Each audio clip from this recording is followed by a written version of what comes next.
this my rugged side, or is this one? This one or this one? Which one's better? Probably your left. You're supposed to say you're handsome either way, Dad. Oh, sorry. And action. Okay, on the next installment, on something that's not broke, but not right on the boat. So our fuel fills on the diesel, there's a, we hold 52 gallons, there's 26-gallon tank on either side. So on the other side, we've got one that matches this.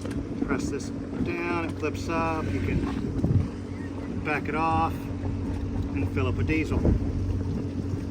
It's a standard thing with a retained little chaining things, which we really like. On this side, not so much. And we've dealt with it for a while. I was sorting through and looking for a spare part yesterday. Man, that tug really turned up the bottom, didn't it? Yeah. On this side, we've had this, and this was our key. We've actually, one rusted out, and they came with the boat. It was like this. Nothing against you, David and Stephanie. Watch your fingers on the camera. Okay, there we go. So you'd have to take the key, because it's not universal for anything, and you put it in there and spin it off. The problem is, it was on a retained little chain, and you always had to dig through to find it, because you didn't want it out all the time. You didn't want it to fall overboard, so I kept it in my tool thing, but it's not really the best way to do it. This is. So we're going to install this now. It's just 3 Phillips head screws here. Then there'll be a backing plate inside. We have to go over Riley's bed, through a portal into the sugar scoop area, into the Black Abyss, which will hopefully be lit kind of well from the outside today. And then some hose clamps, work off that big, hard, petroleum-proof hose that's reinforced and safe and everything. Put the new one back on, or put back on the new one. Seal it up with some 4200 and get it all buttoned up. Hopefully this will be less than an hour. We'll do some clips throughout the whole thing and then just show the finished product. Okay.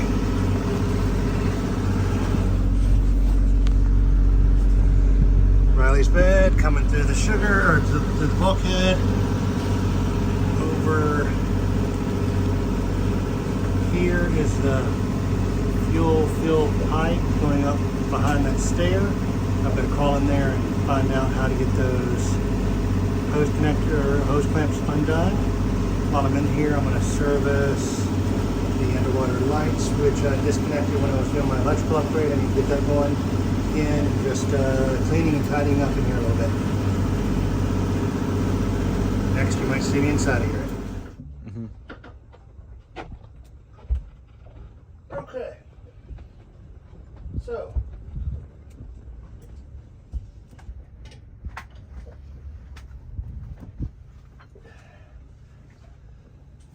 I'm in the sugar scoop. I have to have my feet towards the outside, facing this way, and the only way to reach up there is to put my head down below my knees and reach up way high above me in my right hand through a little area to loosen the hose clamp, which I had to do with a little stubby, where'd it go? And I mean a stubby flathead screwdriver. We got it off. We just put the new one through, and I was able to line up the hose clamp with a nut driver and tighten it back up to make it a lot easier going back together. Now to go glue it, screw it down, and we'll be done with this project shortly. I think only about an hour of work, so I was probably about right. Stephanie Button. I don't know how I just got in here and did this, but I did. Okay.